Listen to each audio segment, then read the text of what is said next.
You're not welcome here anymore, Amanda sneered, blocking the doorway to the mansion's grand entrance. This is a family gathering, and you're not family.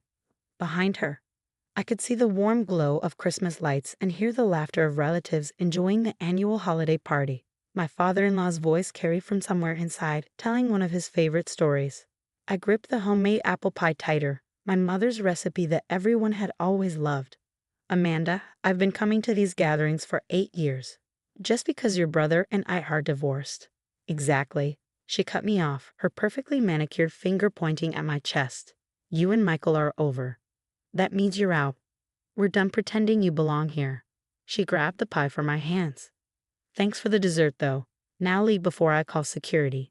My name is Olivia Parker, and at 34, I was being kicked out of the family Christmas party by my former sister-in-law, who'd never approved of me from day one. Not because I'd done anything wrong, but because I wasn't from the same social circle as them. The irony of the situation almost made me laugh. Fine, I said quietly, turning away from the door. Enjoy the party, Amanda. As I walked back to my car, snow crunching under my boots, I heard the door slam behind me. 8 years of memories in that house. Birthdays, holidays, Sunday dinners, all erased because my marriage hadn't worked out. Michael and I had separated amicably, both realizing we wanted different things in life. But his family, especially Amanda, had turned it into a social war. What Amanda didn't know, what none of them knew, was that 6 days ago, I'd signed the final papers making me the official owner of the Morrison Mansion. The very house they were celebrating in right now. The very house Amanda had just kicked me out of. It hadn't been my intention to buy it. I'd been working with a real estate investment group looking for properties to renovate and restore.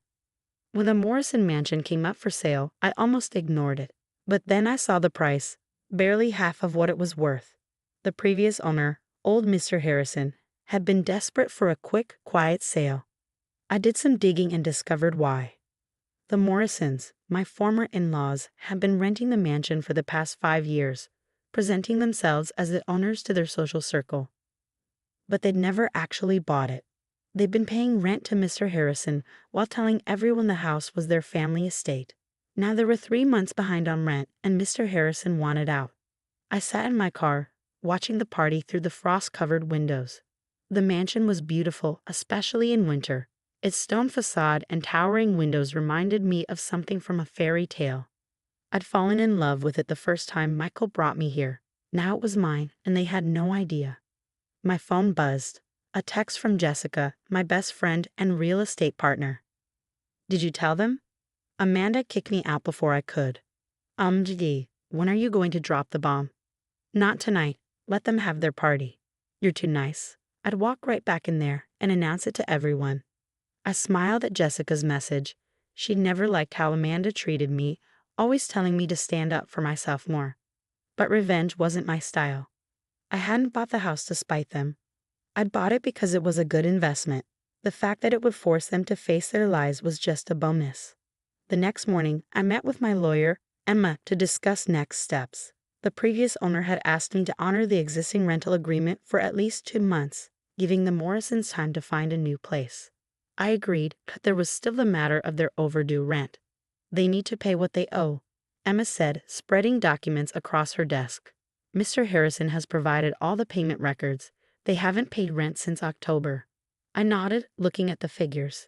It was a substantial amount. Send them an official notice. Don't mention that I'm the new owner yet. Just that the property has been sold and all past due amounts need to be paid. Emma raised an eyebrow. You're being very generous. Most new owners would evict them immediately. I know, but I want to do this right. They're going to be angry enough when they find out it's me. I don't want to give them any ammunition to fight back. As I left Emma's office, my phone rang. It was Michael. Liv, Amanda told me what happened last night. I'm so sorry. It's fine, Michael. Really? No, it's not. You're still family to me, regardless of our divorce. I'll talk to her. Don't bother. Everything's going to work out exactly as it should. I could hear the confusion in his silence. Michael had always been the kindest of the Morrisons, which was probably why we'd managed to stay friends after our divorce. But even he didn't know about his family's financial situation. Amanda and their parents had kept it hidden from him, just like they hid it from everyone else. That evening, as I sat in my apartment reviewing renovation plans for other properties, I received an email from Emma. The official notice had been sent to the Morrison family. In 2 days, they would learn they had a new landlord.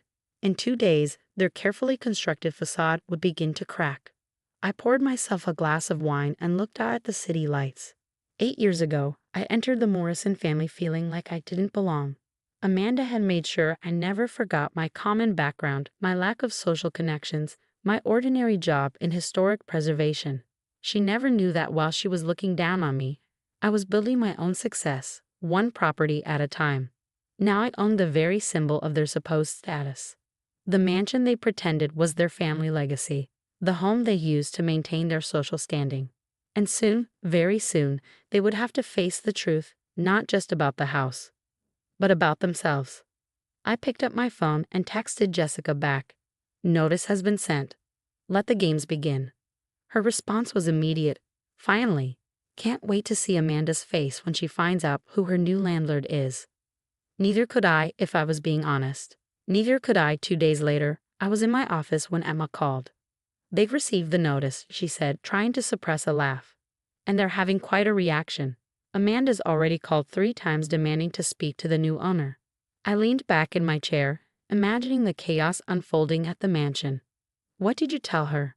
That the owner wishes to remain anonymous for now, but expects all past due rent to be paid within the week. Emma paused. She's not taking it well.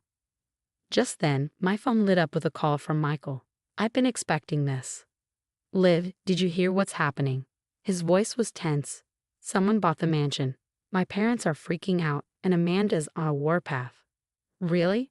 I kept my voice neutral. What's wrong? Apparently, they're behind on rent. I had no idea we were renting. They always told me we owned it. He sounded hurt, confused. Why would they lie about that? I felt a twinge of sympathy for Michael. He'd always been honest, sometimes to a fault. Finding out his family had been living a lie must be devastating. People keep secrets for all sorts of reasons, I said carefully. Amanda's convinced it's someone from our social circle trying to humiliate us. She's already called half the country club trying to figure out who bought it.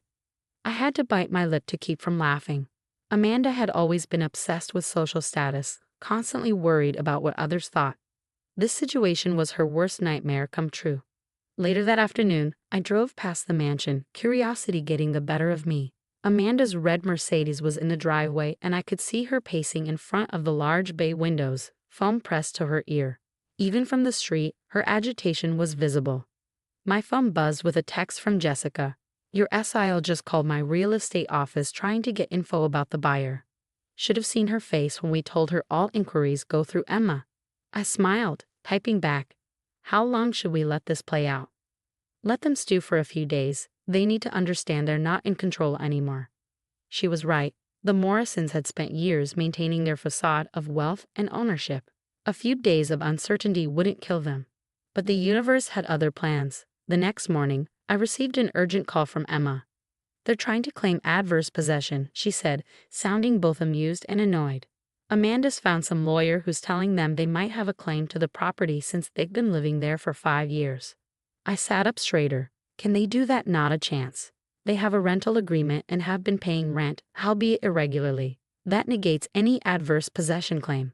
But Emma hesitated. I think it's time to reveal who owns the property. Otherwise, they might try something desperate. I agreed, though my stomach churned at the thought of the confrontation to come.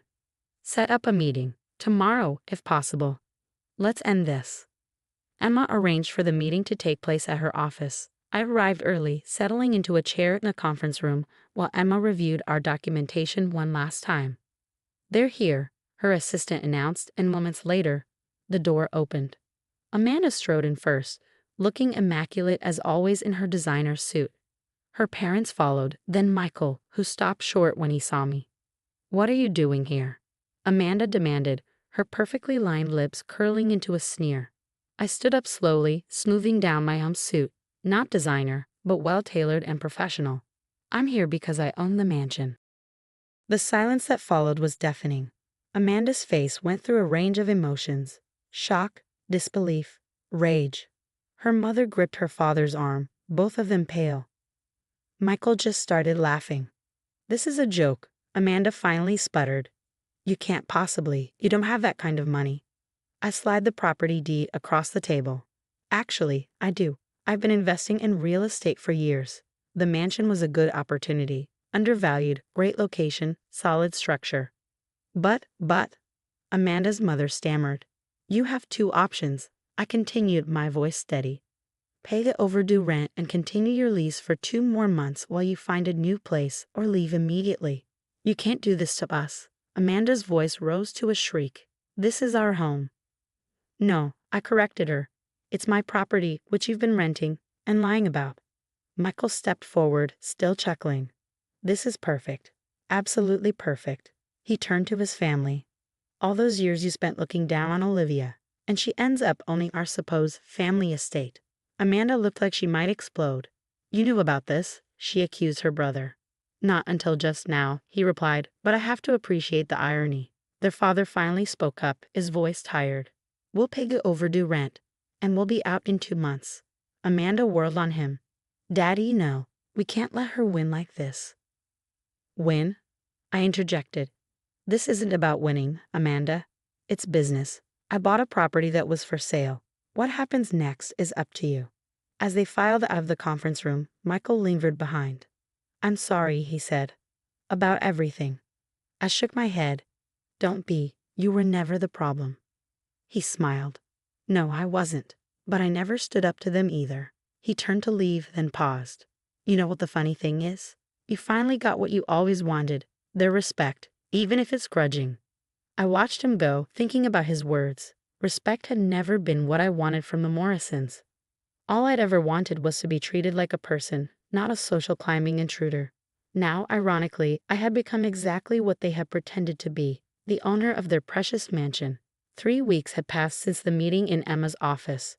True to their word, the Morrisons had paid the overdue rent, though I heard through Michael that Amanda had thrown an epic tantrum about it, accusing her parents of surrendering to the enemy. I was reviewing renovation plans for the mansion. It would need significant updates once they moved out, when my phone rang. It was Amanda. "We need to talk," she said, her voice lacking its usual sharp edge. "In person. Please." I agreed to meet her at a local cafe, curious about what could make Amanda say please to me. When I arrived, I almost didn't recognize her. Gone was the perfectly coiffed appearance she usually maintained. Instead, she looked tired. "I've been thinking," she said, staring into her untouched coffee. "About everything. About how I treated you all these years." I sat quietly, waiting for her to continue. "When Michael first brought you home, I was so angry. Not because of you, exactly, but because you represented everything I was afraid of." She looked up at me. Someone who didn't care about our social rules, who worked hard and succeeded on their own. "I spent my whole life trying to maintain this image, and you just were yourself." "Amanda," I started, but she held up her hand. "Let me finish. Last week, I overheard some women at the country club talking about us, about how the mighty Morrisons were just renters all along. I was mortified. But then one of them said something that stuck with me. She said, 'At least the new owner earned it honestly.' I felt an unexpected pang of sympathy. The social circle wasn't as important as you thought, was it?" She shook her head, almost laughing. "God, no. They're all calling you a brilliant businesswoman now. The same people who used to whisper about you being a gold digger. People's opinions change like the wind," I said. "That's why I never cared about them in the first place." Amanda was quiet for a moment. "We found a new place. Smaller, but actually within our means. Dad's finally admitted he needs to scale back, start living more honestly." She met my eyes. "I wanted to ask, would you consider selling us some of the furniture from the mansion? The pieces that have actual family history?" I smiled, reaching into my bag. "Actually, I had Emma draw this up." I handed her a document. "It's a list of all the furniture and fixtures in the house. I'd like you to go through and mark what has genuine family significance. Those pieces are yours." Her eyes widened. "But why?" "Because despite everything, that house holds your family memories. I'm going to renovate it, make it into something new, but you should keep the pieces that matter." Tears welled in Amanda's eyes, the first real emotion I'd ever seen from her. Thank you, she whispered. I don't deserve this kindness. Maybe not, I agreed. But it's not about deserving. It's about doing what's right. A week later, I stood in an empty mansion, sunlight streaming through the windows. The Morrisons had moved out early, leaving behind a letter from Amanda with the furniture list and a surprising addition, her grandmother's cookbook, filled with handwritten recipes and notes. These recipes made this house the home she'd written. Maybe they can do the same for its next chapter. Michael stopped by as I was going through the rooms, making notes for the renovation. You've changed them, he said, leaning against the doorframe. Amanda's actually working now, got a job at an event planning firm. Mom and Dad are selling their country club membership. I raised an eyebrow. Really? He nodded. Sometimes people need to lose everything to realize what really matters. He looked around the room. What are your plans for this place? I'm turning it into a boutique hotel, I said. Keeping the historical features but modernizing where needed. This place has too much character to be just another private residence. Michael smiled. From unwanted outsider to the owner transforming the family mansion into something new. That's quite a story. Life's funny that way, I agreed. As I locked up the mansion that evening, I thought about everything that had happened. I hadn't bought this place for revenge, but the outcome had changed more than just property ownership. It had shattered pretenses, forced honesty, and somehow, in the end, brought a kind of peace. Amanda and I would never be best friends, but we had reached an understanding. The Morrisons had lost their facade, but gained something more valuable, authenticity. And me? I had finally closed the chapter on my past with this family, not with bitterness, but with unexpected grace. Sometimes the best revenge isn't revenge at all. It's simply living well and allowing others the chance to learn and grow. The mansion's keys felt right in my hand. It was time to begin its new story.